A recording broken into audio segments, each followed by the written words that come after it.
Comenzamos esta tarde con dos conferencias.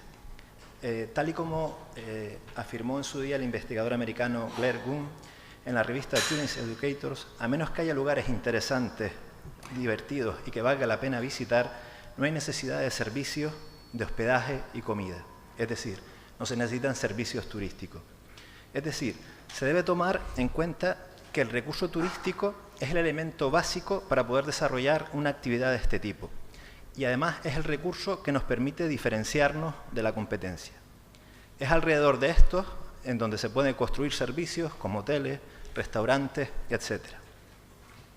Por otro lado, es de suma importancia realizar un correcto análisis del potencial aprovechamiento que tienen este tipo de recursos, a fin de que se haga un buen uso de ellos y no se sobreexploten y de esta manera destruirlos, ¿no? Me refiero a lo que es la capacidad de carga, tanto psicológica, aquella capacidad de carga psicológica vista tanto desde el punto de vista del turista, o sea, que no se vea incómodo cuando está en un lugar turístico, y del residente, es decir, que no se vea incomodado por la presencia de turistas. Pero también la capacidad de carga física, es decir, que el territorio realmente soporte esa cantidad de visitantes. La siguiente charla, o la primera charla que vamos a tener esta noche, tiene que ver con todo esto. Y se titula La Atalaya de Santa Brígida como recurso etnográfico y turístico de la comarca del Monte Lentiscal, y va a ser impartida por doña María del Pino Rodríguez. La profesora es licenciada en Geografía e Historia y doctora en Geografía por la Universidad de Las Palmas de Gran Canaria. Imparte docencia en el grado de Geografía y Ordenación del Territorio y en el Máster Universitario de Patrimonio Histórico, Cultural y Natural de la Facultad de Geografía. Además, es miembro del grupo de investigación TIDES. Especializada profesionalmente en desarrollo local y en el área turística, su tarea investigadora se ha centrado en la recuperación del patrimonio natural y cultural como recurso turístico. Fruto de ello ha sido el análisis de los recursos turísticos del área del Monte Lentiscal y su recuperación como imagen turística del medio rural gran canario. Sobre esto versa su charla o su conferencia de esta noche. Sin más, cedo la palabra a la doctora Rodríguez. Muchas gracias, Agustín. Buenas noches. Muy bien. Muchas gracias a la organización y en concreto al compañero Geray Rodríguez, que bueno, siempre caminando en la misma senda de la investigación y en la puesta en valor de lo que es el patrimonio local. Hace como 3 meses me invitaba a participar en esta jornada de hoy y bueno, como ustedes podrán comprender, no dudé en hacerlo a pesar de bueno, las múltiples tareas que puede tener cada uno. Bueno, sin más, quiero comentarles que acabo de llegar de la isla de Madeira, precisamente, bueno, hace escasamente 2 horas, y por eso pues pedía al conferenciante que en este momento iba a tener su presentación, que me cediera el lugar precisamente para poder acercarme a mi municipio natal, que es el municipio de Santa Brígida, y que muy bien conozco, ¿no? En un foro como el que nos concentra esta tarde, nos reúne esta tarde, Santa Brígida tiene mucho que decir. Santa Brígida, un municipio emblemático desde el punto de vista de los inicios del turismo en el siglo XIX, contaba con múltiples recursos y un poco a colación de lo que decía Agustín, nunca incomodó a aquella población local. Al contrario, la población se sentía muy identificada con ese recurso etnográfico, con esa tradición de la elaboración de la cerámica sin torno, y lo que es más importante, y fue realmente uno de los atractivos que llamaba la atención a aquel viajero ilustre del siglo XIX, que era la infraestructura, la vivienda como casa-cueva. Y bueno, y por encima de todo, lógicamente, era el papel de la mujer alfarera que elaboraba esa cerámica sin torno. Tengamos en cuenta que estamos en un siglo donde el viajero curioso, ese viajero británico, acabo de comprobar en la isla de Madeira que perfectamente cumple con el mismo patrón que el archipiélago canario, turista mayoritariamente británico, turista curioso, investigador, quería acercarse a a la población local y, por encima de todo, la curiosidad del siglo XIX, que era la curiosidad por lo aborigen. Y en este sentido, la atalaya de Santa Brígida pues cumplía con todos los requisitos para poderse convertir, y de hecho se convirtió en un destino turístico de primer orden, ¿no? Bueno, sin más.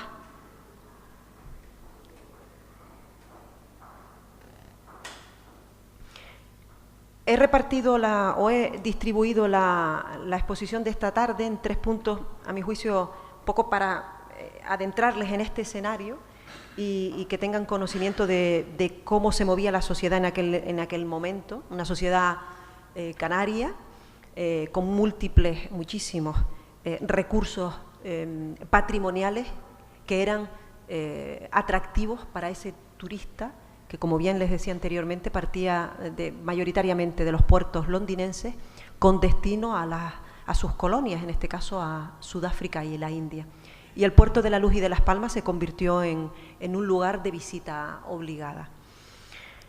Les voy a hablar en esta primera parte de ese interés que tenía esa élite cultural europea por aquel entonces, la atalaya, lógicamente, como un referente mundial desde el punto de vista patrimonial etnográfico, y luego, lógicamente, esos textos que evidencian el interés de la atalaya para ser visitado. He tenido la oportunidad de trabajar en un equipo de investigación curioso también en este sentido. Para que ustedes se hagan una idea, la primera imagen, la primera fotografía tomada de la isla de Gran Canaria fue en la atalaya de Santa Brígida, y fue precisamente por todo esto que les estoy comentando, ¿no? Por esa curiosidad, por esa imagen de aborigen, esa casa cueva y sobre todo el desarrollo de la artesanía sin torno.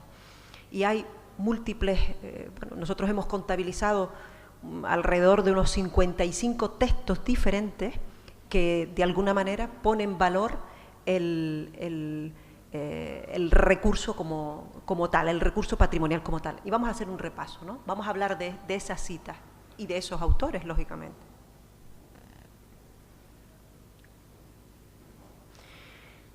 Bien, lo que les decía, la atalaya de Santa Brígida se convirtió en un punto de encuentro de científicos y viajeros y turistas, ¿no? Canarias contaba, en concreto la comarca del Monte, contaba con muchos alicientes. Fundamentalmente el clima. El clima se convirtió también en un atractivo para esa población foránea que venía pues precisamente a curarse de enfermedades bronquiales, enfermedades pulmonares. Los que conocen bien la isla y los que conocen la zona, todavía la zona de Los Hoyos, bajamos, yo ahora mismo acabo de bajar de Santa Brígida en dirección a Ingenio y bajé por Marsagán, y al de bajar por Marsagán, los que procedemos de las medianías seguimos utilizando el término, bajamos por los sanatorios.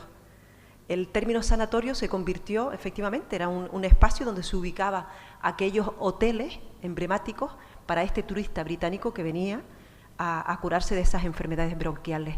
Y el clima tuvo mucho que ver.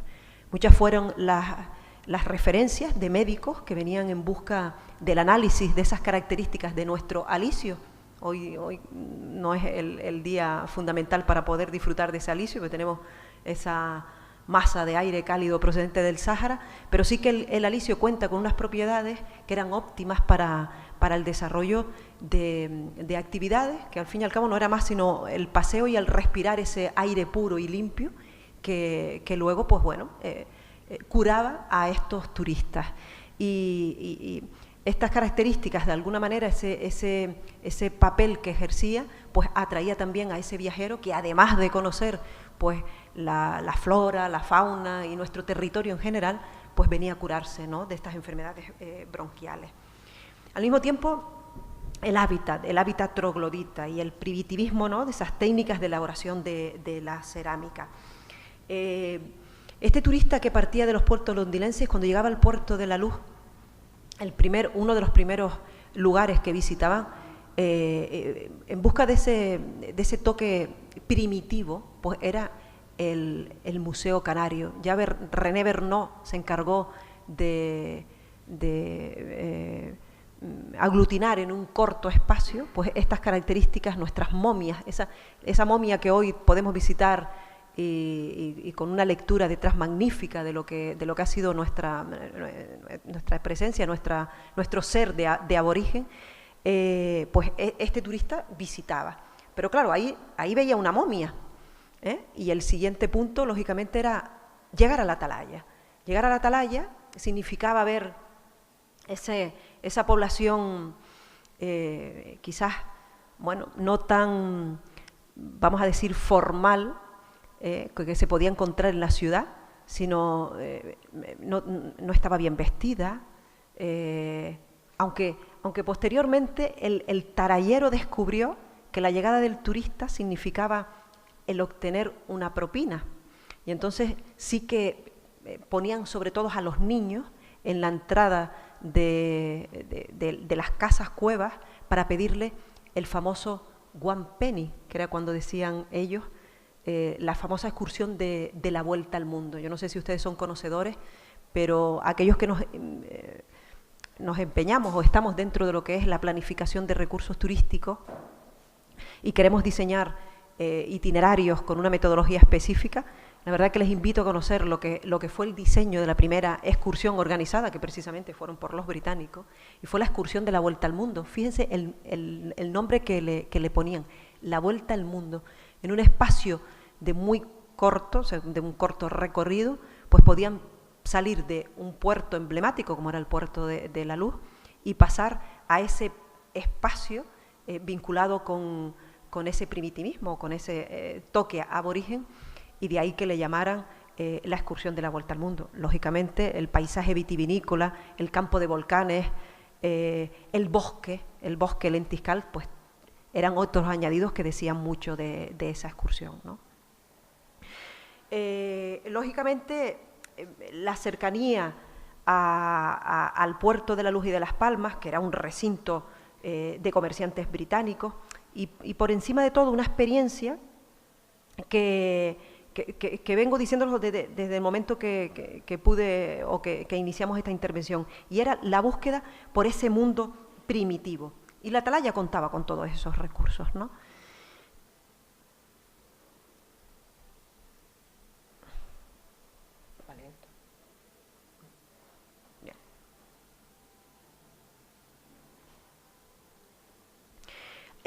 A lo largo de toda la exposición vamos a ir viendo diferentes imágenes. Bueno, hemos visto, una de las personas que organizaban me invitaba a acercarme a ver la exposición de la FEDAT. La verdad que la FEDAT cuenta con un fondo fotográfico magnífico para la exposición de la que bueno, me toca hoy discernir, ¿no? Les insisto, una de las primeras imágenes fue tomada la primera imagen en concreto de la isla de Gran Canaria fue tomada en la atalaya, ¿no? Y ese, como podrán apreciar, no sé si los del fondo pueden ir viéndolo, ¿no? Esas niñas, porque la mujer era la que realmente ejercía el papel de alfarera, estaba muy mal visto que el hombre ejerciera este papel. Y eso, pues bueno, convertía este espacio en un rincón con determinados toques de exploración, ¿no? Buscaban al mismo tiempo, este perfil de turista viajero muy curioso, aquellas especies vegetales, animales, ¿por qué no?, de aquellos antiguos habitantes. Y la atalaya contaba con esos recursos, insisto, y el papel del volcán, el paisaje volcánico tenía mucho que ver en todo esto. Una de las primeras personas de renombre, pero en realidad vino atraído por el campo de volcanes, porque Leopoldo von Busch, un geólogo alemán de prestigio en la época, ya había dado la vuelta al mundo, no en la excursión, sino el mundo real en busca de la huella volcánica. Y cuando se acercó a Bandama, vio y lo catalogó como uno de los más notables del mundo. Le llamó poderosamente no solo la formación, sino la estructura que tenía el volcán, ¿no? Y claro, el volcán por un lado, y de forma, porque entre Bandama y la atalaya son bueno, apenas le separa 1 kilómetro y medio de distancia, el hecho de salir de ese espacio, de sentirse en el interior del volcán y meterse en el interior de una bodega, de una bodega también, pero en este caso de una casa cueva, pues puso en valor un territorio y un espacio que prácticamente le dio la vuelta al mundo. Muchos, mientras que habían otros rincones de nuestro globo terráqueo desconocido, Gran Canaria fue un referente a lo largo de todo este siglo. Y a partir de ahora vamos a ir viendo las diferentes citas que así de alguna manera le dan el valor, ¿no? Insisto, vayan fijándose en las imágenes que les vamos plasmando, son postales en este caso, de ese espacio, una atalaya al fin y al cabo, que es una parte, un mirador natural, ¿no? Y cómo pues estaba distribuido en terrazas, en bancales, que era donde de alguna manera también cultivaban, ¿no? Producían por lo que podían alimentarse. En definitiva, el monte se comienza a convertir en un centro de la actividad turística isleña desde aquel entonces. Son muchos los libros de viaje, las guías turísticas y postales de ese entonces que ponen en valor este espacio. Y en esta línea, ustedes perdonen, pero el aparato va muy despacio, no sé por qué, lo veo en pantalla, pero no lo veo aquí. En este marco, ¿no? En este gran escenario, en este territorio emblemático, la Atalaya se convierte en un referente mundial. ¿Y cómo que se convierte en un referente mundial? Porque fueron muchas las publicaciones, he hablado del papel de los británicos, pero lógicamente franceses, alemanes y un amplio espectro de curiosos exploradores que visitaban en este espacio. Y fíjense, el puerto atraía, el hecho de llegar al puerto de la Luz atraía, pero fundamentalmente el primer punto de visita era la Atalaya de Santa Brígida. Y por lo tanto se convirtió en este referente mundial como hábitat troglodita. Recuerden, ellos utilizaban o ellos veían con buenos ojos el hecho de vivir en un hábitat excavado en la roca, en una cueva, como lo llegaron a catalogar y lo catalogaron como tal, como un hábitat troglodita. Y además tenía el otro elemento, que era la elaboración de la artesanía. Y a partir de aquí, 1880, finales del siglo XIX, sí que entra dentro de ese circuito, ¿no? En un circuito donde todos los turistas que llegaban a nuestro puerto emblemático, pues visitaban, en este caso, la Atalaya de Santa Brígida. Les acabo de nombrar a Leopoldo von Buch, 1815, estamos a principios del siglo, Maximiliano I de Prusia. Aquellos que son amantes de la historia, como es mi caso, a mí siempre me ha llamado poderosamente también la atención Sisi emperatriz. Maximiliano era cuñado de Sisi emperatriz y él designa a su hermano como embajador en México. Piensen que atraviesa Prusia, prácticamente atraviesa toda Europa, y cuando llega al sur de la península ibérica ya se hablaba en Europa de Canarias, y se hablaba en particular de la comarca del Monte, y como no, de la Atalaya de Santa Brígida. Y tenía un viaje muy bien definido porque se instalaba en México como embajador, pero sin embargo él ya era, insisto, muy... ya se hablaba en Europa de lo que era la atalaya y de la cerámica, de la elaboración sin torno, de la casa cueva, y antes de dirigirse a México, él desembarcó en el puerto de la Luz y le pidió, por favor, a los lugareños que le acercaran a la atalaya. Y es más, yo les invito, al término de la ponencia, pues si quieren les doy la referencia bibliográfica, a que lean la cita, magnífica cita, una de las mejores citas que hay en cuanto a la descripción de la Atalaya como referente turístico del siglo XIX, descrito por Maximiliano I de Prusia. Hay un periodo, pero lógicamente las guerras, la Primera Guerra Mundial la Segunda Guerra Mundial y la Guerra Civil Española marcan un antes y un después en la puesta en valor de este escenario, ¿no? Y, lógicamente, el grueso de las citas se enmarcan entre 1880 y 1914, ¿no? Y mayoritariamente, lo que les decía al inicio, pues fueron realizadas por los británicos.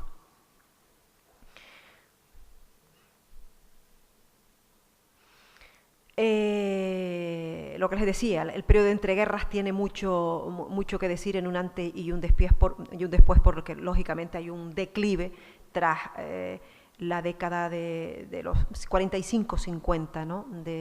del siglo XX.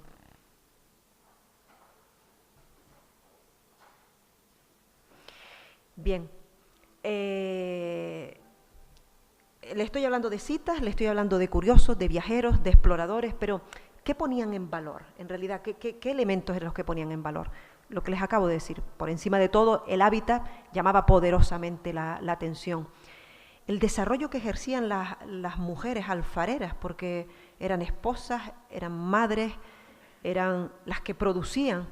Y yo, en la última etapa, lamentablemente han ido desapareciendo. Yo tuve la oportunidad de entrevistar a una, hace escasamente 2 años que murió, María Guerra la talayera, María Guerra la quemá, que era como le llamaron, porque de pequeña sufrió, bueno, ustedes imagínense esa sociedad que pasó mucha hambruna y muchas penurias. Tenían lo mínimo en esas casas, en unas viviendas que con un espacio un corto espacio en cuanto a dimensiones, pues vivían 2, 3 familias.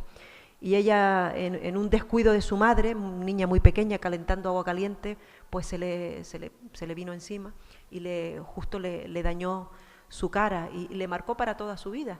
Pero bueno, le marcó hasta cierto punto, porque su carácter, su ingenio, su mantener firme lo que era el desarrollo de esta actividad, prácticamente aquello de que murió con las botas puestas, pues murió haciendo su cerámica sin torno, ¿no? Y insisto, en la oportunidad que tuve de entrevistar a María, además de, por encima de todo, las penurias, ella me contaba, pues con un regocijo, cómo en esa excursión de la vuelta al mundo, que sabía que llegaba el británico y que de alguna manera iba a obtener un premio en metálico, que no dejaba de ser una moneda, pero que luego, lamentablemente, lo que es,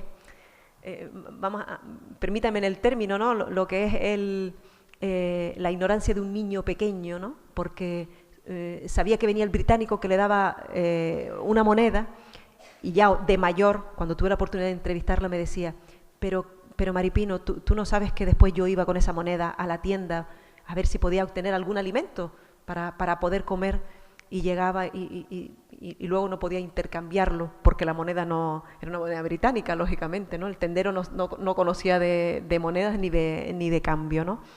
Y ella, siempre una pregunta que se le hacía a este espacio, porque estamos hablando de un barrio el más populoso y un espacio donde más se concentra población, y lamentablemente se ha ido perdiendo porque la población talayera fue tanto las penurias y las miserias que pasaron, que han pasado generación en generación, y el desarrollo de la actividad alfarera se ha ido desapareciendo, pero precisamente porque lo llevan impreso. O sea, elaborar cerámica era sinónimo de penuria.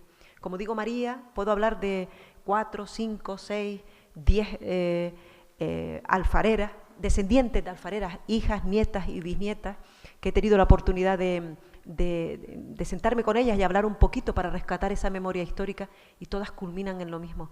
No, Maripino, hemos preferido dar el salto. En paralelo a la actividad se estaba desarrollando el Hotel Santa Brígida, y la mujer alfarera sabía que tenía que producir para comer. Ellas eran conscientes que si producían una cerámica, el trueque era pues o fruta de temporada, o comida, alguna hortaliza de temporada, o poco más. Por dinero no producían para poder comer. Entonces se crea lo que se instala a finales de 1897, se instala lo que fue, y hoy, Hotel escuela Santa Brígida, pero fue un referente para esa mujer talayera. Y prácticamente en 100 años, en 150 años, ha ido desapareciendo poco a poco la actividad. Hoy queda prácticamente un grupo de amantes de mantener vivo este patrimonio, pero hablar de alfarera como tal ha ido desapareciendo.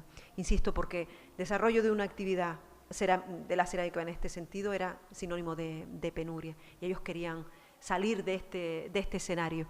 Y entonces dieron el salto y fueron las que se convirtieron pues, en el sector de la plancha, eran las que de alguna manera hacían las tareas propias de limpieza en el hotel. La miseria y la mendicidad era propio del perfil de la atalaya. Y sin embargo, pues, a pesar de todo ello, la pervivencia de lo que era la tradición aborigen era lo que marcaba a esta comunidad y era lo que atraía a aquel turista.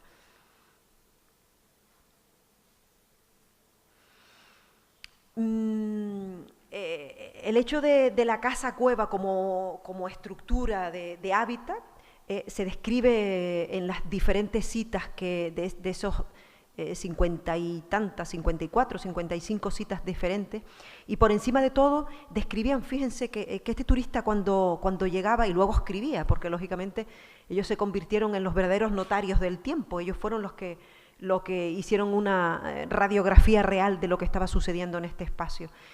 Y ya describían incluso el mobiliario, fíjense en ustedes, donde apenas tenían que comer, qué mobiliario podían tener en su interior, ¿no?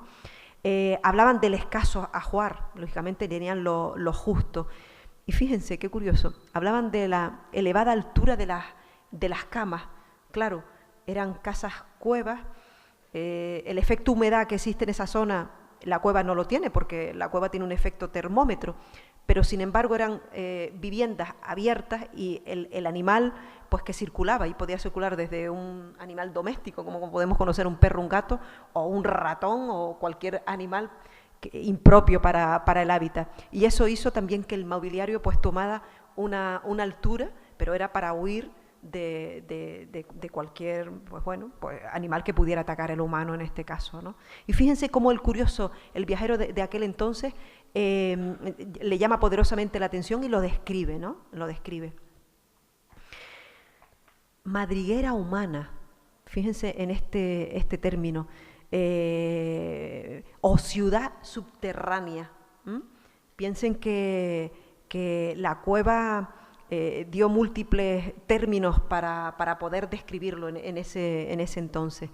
Y muchos de los viajeros y curiosos de la época hablaban lógicamente de personajes pintorescos. Fíjense en la imagen que ahora en este momento les presento.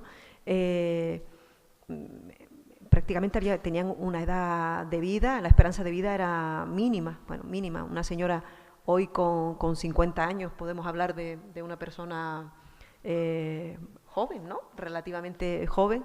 Y piensen que estas niñas, porque prácticamente comenzaban a trabajar a partir de los 7 años, ya María me lo decía, a ella le hubiese gustado aprender a leer y a escribir, pero estaba claro que había que aprender a elaborar la loza, porque había que producir, porque había que comer. Y les llamaba poderosamente pues esos personajes pintorescos, lógicamente también por el vestuario que llevaban. Salvajes, otro término que utilizan. Claro, no había educación, prácticamente no había, la disciplina no existía, ¿eh?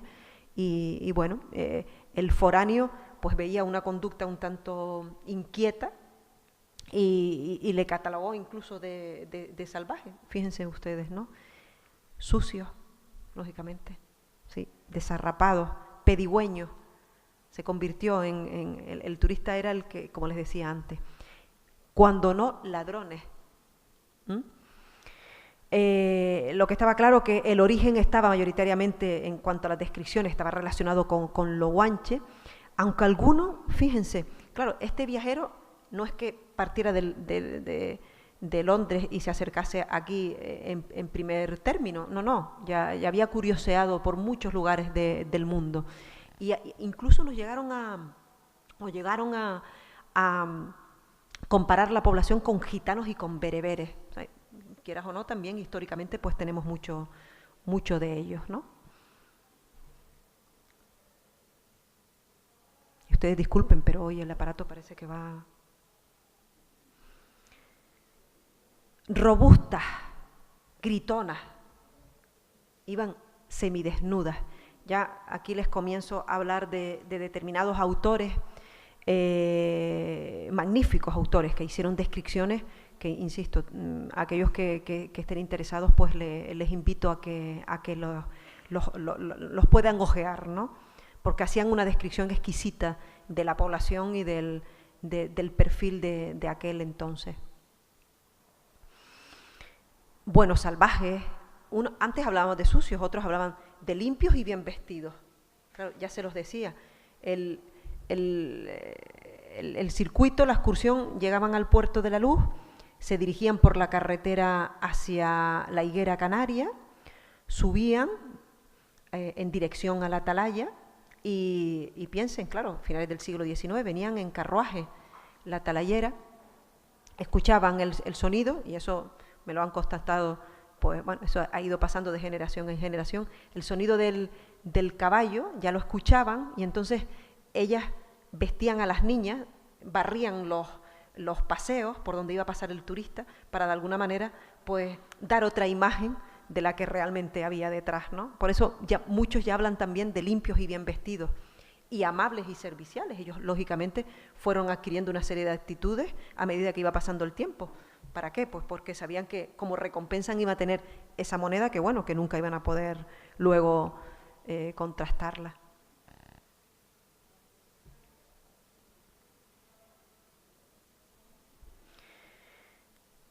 Muchos también hablaban ya de la calidad de la pieza, fíjense, ¿no? Habían recorrido otros lugares del mundo y podían comparar, pues, con antiguas cerámicas etruscas, por ejemplo, ¿no? Y en el caso de los británicos, pues hablaban de esa calidad, ¿sabes? Que era un barro de alguna manera con cierta calidad y bueno, y con una estructura fuerte, ¿no? Resistente. Muchos también hablaban de los cambios en sus hábitos, de las formas de vida, de cómo creaban esos escenarios, lo que les acabo de comentar. Ellas, de alguna manera, ese espacio lo adecentaban a la espera de que llegara ese turista. Y poco a poco se fueron adaptando, pues, a esa demanda que el turista les solicitaba, ¿no? Más tarde, ya el conde de Pudop, curiosamente ya menciona en sí, fíjense, cómo confeccionaba no solo la cerámica, sino el origen que tenía esa casa cueva, ¿no? Y de alguna manera hablaban cómo veían esa familia que de alguna manera, bueno, estamos hablando de familias que como mínimo habían 8 o 10 hijos, ¿no? Y ellos ya, el turista afirmaba que iba a tener esa continuidad porque había una generación que iba a mantener viva esa producción ceramista. El propio Leopoldo von Busch, que le hablaba, ¿no? y Christian Smith, hablan también ya, creo que ayer tuvimos la compañera Lidia Romero, Lidia, que habló de la estructura de los bancales, ¿no? El bancal también se convierte en este momento, en este escenario, pues eso, en el lugar donde se cosechaba la producción, que bueno, poco de la producción, y ya hablaban también cómo, y efectivamente, porque la atalaya tiene un formato semicircular, con una determinada altura, y el bancal era quien que de alguna manera pues marcaba el norte y el sur de ese espacio. Y ya autores como Leopoldo von Busch pues hablan incluso de esas terrazas, cómo están distribuidas a través de cómo las cuevas están distribuidas con las diferentes terrazas, ¿no? La singularidad del poblado, del cultivo, de cómo confeccionaban, de las costumbres de los niños de pedir el dinero. Bueno, fue a medida que iba pasando el siglo, pues los referentes de esa literatura. Unos hablan de una población de piel blanca y otros, sin embargo, como es el caso de Thomas Devary o Murray, hablan que contaban con una piel oscura y de aspecto salvaje, ¿no? En realidad, en la atalaya hay una población, bueno, se me ha olvidado decírselo, pero yo creo que con con las descripciones que les acabo de hacer, era una población que se cruzaba entre ellas. Entonces hay un elevado, y hoy por hoy existe, un elevado grado de endogamia. Allí primos, si no hermanos con hermanos, pero sí primos con sobrinos. Entonces, y la particularidad que el gen, el inicio, el origen, es blanco y de ojos azules. Es una población distinta. Sin embargo, otros hablaban que tenían la piel oscura. Pero bueno, lógicamente el sol también, y al estar todo el día en busca de ese barro, pues plasmaba de alguna manera ese color de piel, ¿no? Elizabeth Murray tuvo la curiosidad de no solo describirlo, sino incluso dibujó. Hay unos dibujos magníficos donde de alguna manera pues representaba esa ciudad de Casa Cueva. Y ya desde ese entonces animaban a sus colegas a que no se olvidaran de esa excursión de un día para poder visitar este espacio, ¿no? Maximiliano de Prusia, como les decía antes, hablaba de esa comunidad alegre y feliz, ¿no? Gente bien vestida, bien nutrida. Piensen, ya había pasado prácticamente 50 años, ya estamos a mitad de siglo, y ellos habían aprendido cuál era la demanda del turista. Cuevas limpias y alveadas, revestidas con esteras y con cañas, ¿no? Y bueno, mientras que otros pues hablan de la mendicidad como con un papel quizás un poco más negativo, Maximiliano I de Prusia, cuando habla de la mendicidad, pues lo habla casi como una costumbre que él ya había visto en varios países del sur, o sea que no le llama tanto la atención, ¿no? Continuamos en el siglo, ya estamos casi en el último tercio, y ya van apareciendo otros elementos, ¿no? Ese carácter monumental, lógicamente la cueva tenía una estructura que llamaba poderosamente la atención, ¿no? Y empiezan otros elementos como son los perros. El perro ha sido siempre un animal de compañía en cualquier hogar, ¿no? Y más en un medio rural y tan diáfano como es este. Y el perro se convertía en el verdadero policía o elemento que impedía que llegara aquel intruso, ¿no? También en determinados autores les llama la atención y los menciona. 1887, claro, estamos en un periodo en el que ya los cruceros, hoy también nos empeñamos, tenemos nuestras temporadas de cruceros, ¿verdad? Pero en realidad el crucerista aborigen, el origen de esa excursión o de esa llegada de turista, pues coincide con el boom de las publicaciones. Me van a permitir que haga un inciso, y que no es un inciso como tal, pero siempre hago referencia porque nuestro cancionero popular es muy rico, y bueno, todos conocemos Mari Sánchez y Lobandama porque lo canta perfectamente, tartanero. Hoy es lunes y mañana llega el Yowar. Y bueno, Unión Castel y Riampa al puerto, ¿no? Sí, el cancionero es popular es magnífico porque aquellos que nos dedicamos un poco a la búsqueda de este perfil de británico, pero hemos tenido que indagar en todos lados, ¿no? Y hasta cualquier canción, pues, hacía una radiografía de cómo era la sociedad de aquel entonces, ¿no? Entonces, insisto, en el último tercio de este siglo, el pago alfarero de la Atalaya se convirtió en una imagen bucólica y precisamente fue motivo de esa visita turística obligatoria que aquellos grandes transatlánticos tenían mucho que decir, ¿no? Porque dentro venían ese turista curioso en busca de ese atractivo turístico, ¿no?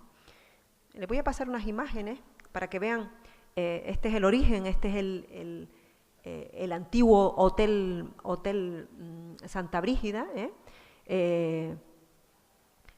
un hotel impuesto, pues hoy también, aquellos que estamos dentro de lo que es el marco de la economía, del emprendimiento, pues ya vieron esa visión de emprendeduría, esa visión empresarial, insisto, con fenómenos naturales.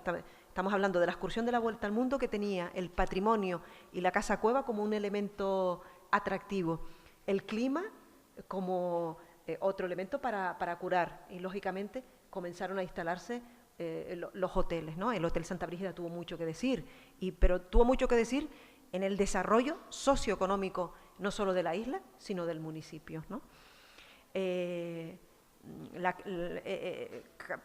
Vamos a decir que por casualidad, pero por la historia sabemos que no fue por casualidad, en la Segunda Guerra Mundial, que fue cuando el hotel tuvo varios incendios a lo largo de su trayectoria, y el último coincidió con la Segunda Guerra Mundial, pero lógicamente ustedes saben que Canarias se convirtió en un lugar estratégico, tanto para los británicos como los alemanes, y ellos prendían fuego todo aquello que tuviera huella o podía oler a británico y alemán, ¿no?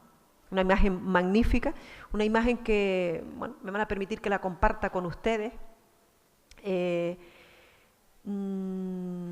último Botones de Santa Brígida, del Hotel Escuela, el último Botones, ya hoy es un señor de más de 90 años que vive. Cuando el Hotel Santa Brígida se quemó, era como, bueno, lo que puede producirse perder un ser querido, vaya. Entonces toda la población se acercó al hotel en busca de lo poquito que podía quedar. Y bueno, uno va dejando huella a medida que se va sentando con la población, con investigadores, con personas curiosas, y tuve el Centro de Iniciativas Turísticas, que casualmente en el momento en el que yo me entrevisté con el director había sido al mismo tiempo, y valga la redundancia, director de ya el Hotel Santa Brígida.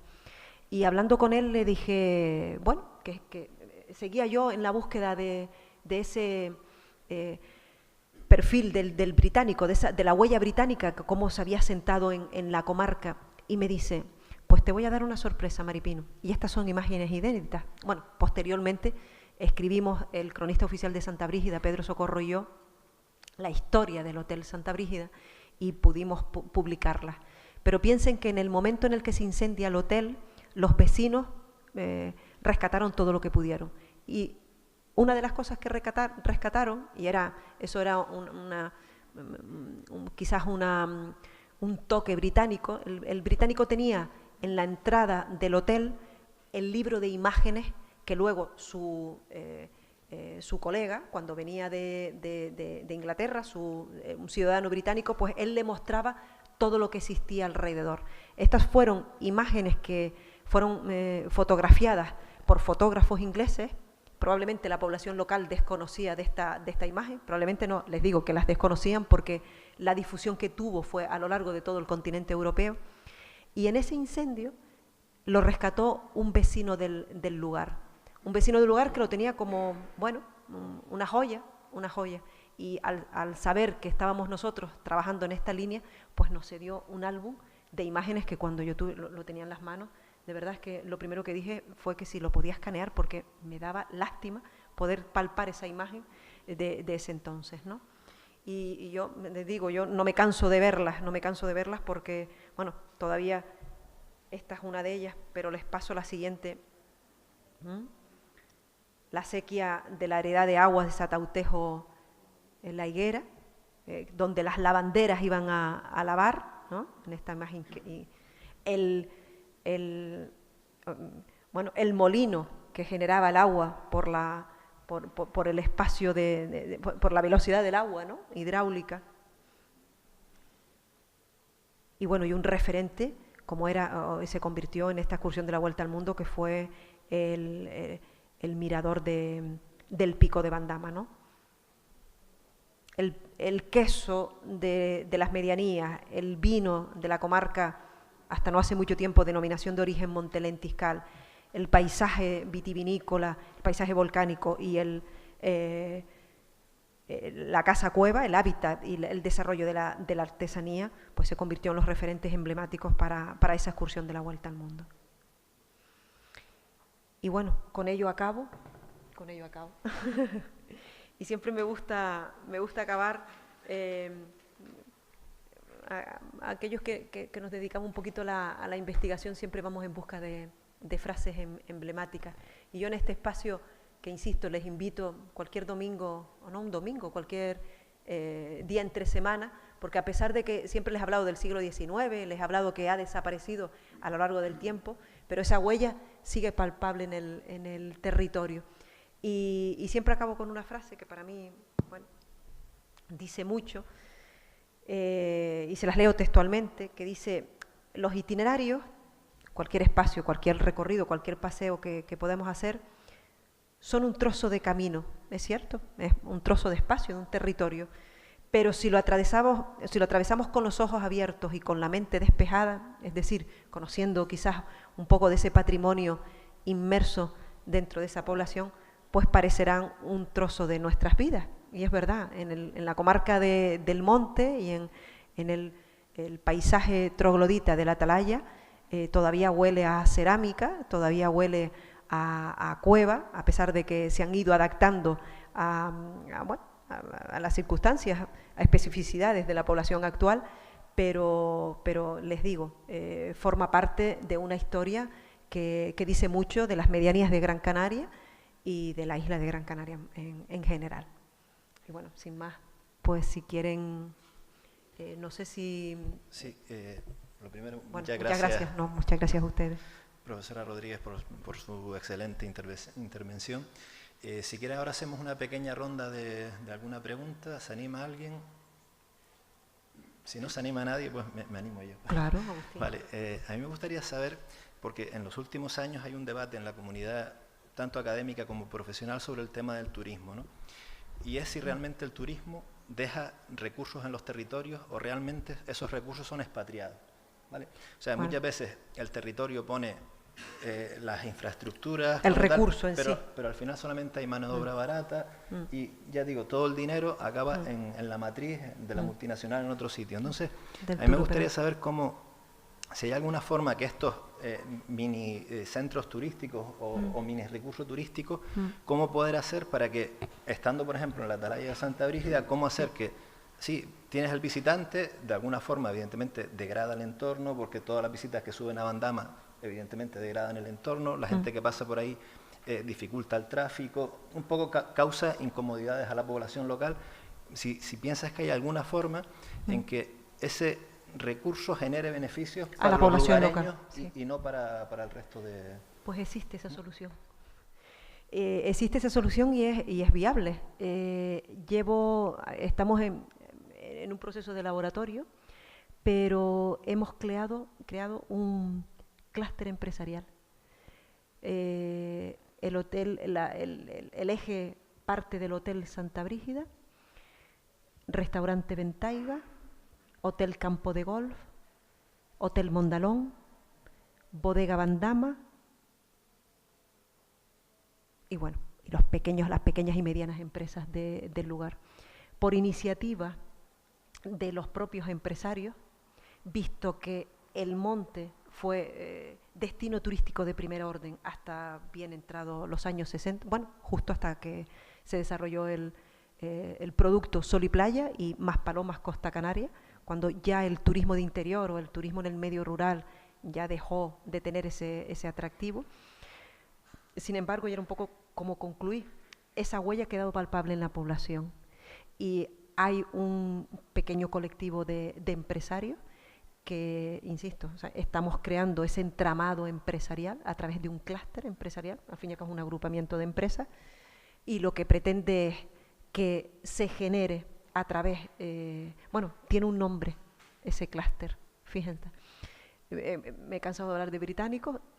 El británico hablaba de la comarca Montepar y el clúster tiene ese nombre, Montepar. Han rescatado el nombre que realmente los turistas le dieron y la esencia, que era esa excursión, porque lo que pretenden es atraer, lógicamente, no luchan por atraer un turismo de sol y playa, porque no tenemos el recurso, pero sí un turismo de salud y de bienestar, o un turismo de naturaleza. Y le han dado al proyecto Montepar. Es más, los restauradores han creado un menú Montepar. ¿Eso qué significa? Que se ha creado lo que se pretende rescatar, la excursión de la Vuelta al Mundo, y que de alguna manera se repercuta económicamente en la pequeña y mediana empresa del lugar. Estamos en proceso de laboratorio, pero es una idea a lo que tú acabas de comentar. De acuerdo, gracias. ¿Alguna intervención?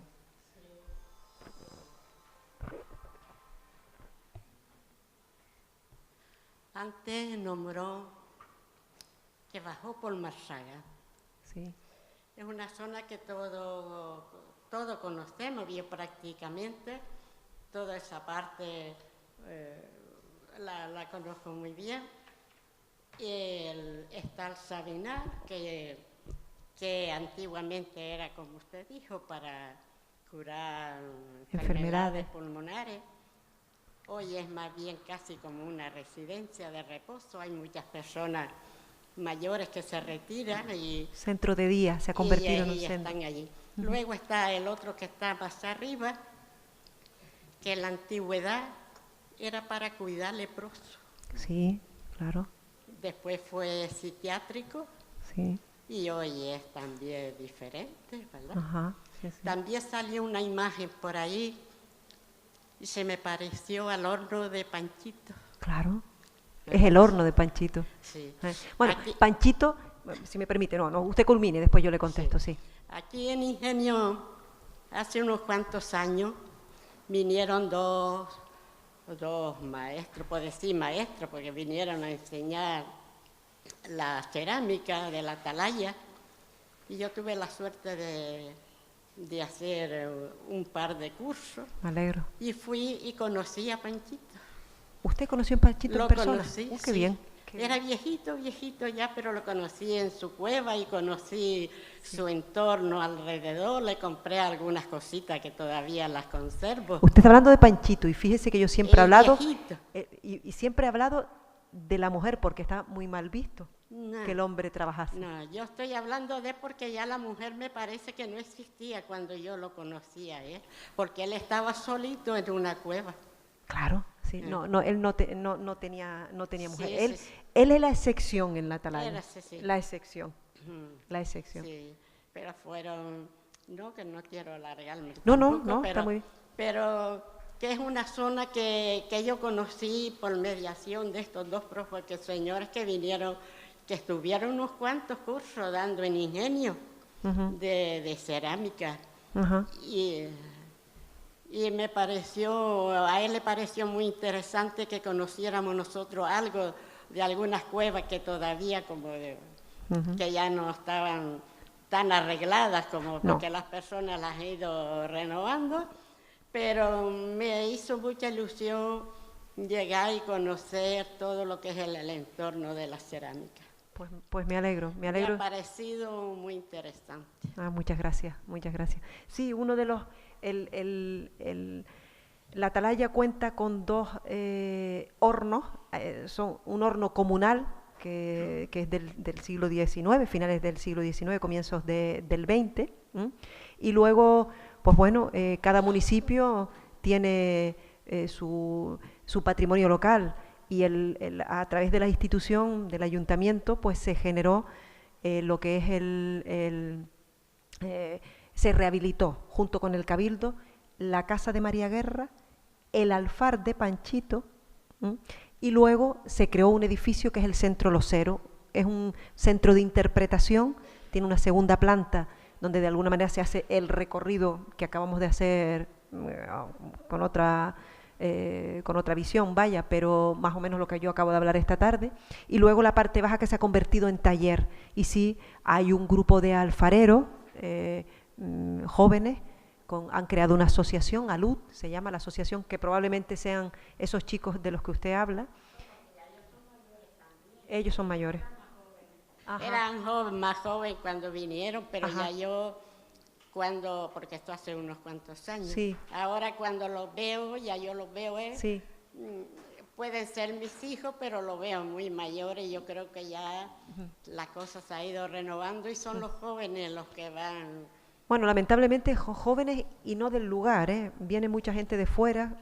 La asociación sí que hay chicos del municipio que se educaron con Panchito y con María Guerra o con otras alfareras también. Y lo quería comentarle por lo del horno, que usted le llama el horno de Panchito, es el horno que está en el interior del Centro Losero. Hay dos hornos hornos actualmente. Y en uso, bueno, acabamos de pasar las fiestas de San Pedro, que se celebran en la Atalaya, y es cuando se celebra la bajada del barro, la traída del barro, y de alguna manera pues se recuerda a aquellos años cuando se iba a la zona alta de la Atalaya a buscar el barro y venían hacia el interior, hacia la cueva. Pues nada, volverte a agradecer tu presencia aquí y darte un presente que no sé si en nombre de la organización.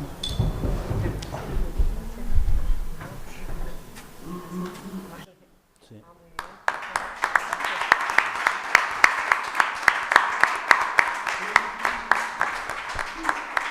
Bueno, Maripino, decirte también que ese trabajo, ese legado patrimonial del barro, la cerámica, también está irrigado aquí en Ingenio. Y ese presente que tiene en tus manos es humilde pero emotivo. Precioso, fue muchas fruto gracias. del trabajo de un artista ingeniense que es Francisco Sánchez, que es cosido también y elaborado en los hornos de la FEDA, claro, que están ubicados aquí también en Ingenio. Sí, muchas gracias. Muchas gracias al campus y como no, que está enmarcado dentro de lo que es el Festival, ¿no?, Internacional de Folclore. Muchas gracias a ustedes. Gracias a ti por tu desinteresada aportación.